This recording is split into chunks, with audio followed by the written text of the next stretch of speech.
Türk Patent Marka Tescil Belgesi Fatih Gökoğlu marka sahibi. İmza M. Zeki Durak Başkan. Profesör Doktor M. Zeki Durak Başkan. Ticaret Hizmet Law markası sahibi Fatih Gökoğlu. Bu marka 6769 sayılı Sina Mülkiyet Kanunu kapsamında 9. ayın 23-2024 tarihinden itibaren 10 yıl süreyle korunmak üzere 1. ayın 10'u 2025 tarihinden tescil edilmiştir. Profesör Doktor M. Zeki Durak Başkan.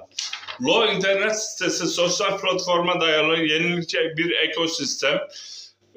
Law mat olan kişilerle iletişimde kalmanıza yardımcı olacak büyük bir araç ve hizmet yelpazesi sunmaktadır.